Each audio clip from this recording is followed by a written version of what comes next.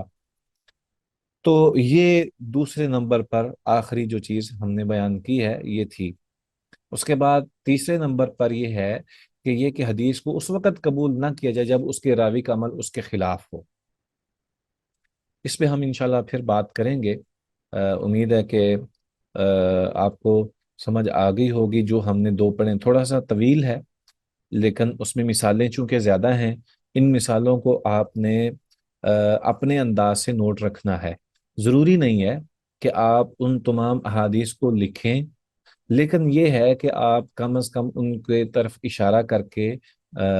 اس کو کم از کم اپنے لیے ضرور یاد رکھنے کے لیے کوئی نہ کوئی جو ہے وہ کوشش کریں، تاکہ آپ کے لیے مشکل نہ ہو بعد میں۔ یہ بہت ساری ایسی چیزیں ہیں جس میں باقاعدہ طور پر ہمیں محنت کرنی پڑے گی، اور ان کی بنیاد پر ہمیں سمجھنے کی ضرورت ہے کہ بعض اوقات ہمیں یہ کیوں محسوس ہوتا ہے کہ احناف کا موقف ایک طرف ہوتا ہے اور دوسری طرف دیگر ائمہ جمہور کا موقف ہوتا ہے، یا اس طرح کیوں ہوتا ہے کہ حدیث کے بالمقابل ہی احناف کا موقف ہوتا ہے جبکہ دیگر حضرات جو ہیں وہ حدیث کی موافقت کر رہے ہوتے ہیں۔ تو اس کی ریزن یہی ہے کہ انہوں نے انہی احادیث کو اختیار کیا اور محسوس کیا کہ یہ حدیثیں ہیں جن سے ان کے ائمہ نے کچھ نہ کچھ مسائل اخذ کیے اور ان کو آگے بنیاد بنا کر پھیلایا، اور جن احادیث کو محدثین نے صحیح یا ان کے اوپر نقد کیا ان کو اس اعتبار سے انہوں نے قبول نہیں کیا۔ گویا کہ ان کے نزدیک احناف کے ہاں زیادہ تر بنیادی جو اصول ہیں وہ یہی ہیں کہ ان کے ائمہ نے جن کو قبول کیا اس کو قبول کر لیا، جن کو انہوں نے ذکر نہیں کیا اس کو قبول ہی نہ کیا۔ تو اس بنا پر جو ہے وہ کافی زیادہ اقوال میں بھی فرق آ جاتا ہے اور احادیث کی مخالفت میں بھی فرق آ جاتا ہے۔ تو بس ہوا یہ کہ جب انہوں نے یہ طے کر لیا کہ جن فقہا نے بیان کیا ہے جس کو بیان کیا اس کو اپنانا ہے، تو پھر دوسروں چیزوں کو رد کرنے کے لیے انہوں نے مختلف انداز اختیار کیا۔ ان میں سے دو ہم نے پڑھ لیے ہیں، اور تیسرا یہ ہے کہ حدیث کو اس وقت قبول نہ کیا جائے جب اس کے راوی کا عمل اس کے خلاف ہو۔ تو اس پہ ہم انشاءاللہ بعد میں بات کریں گے۔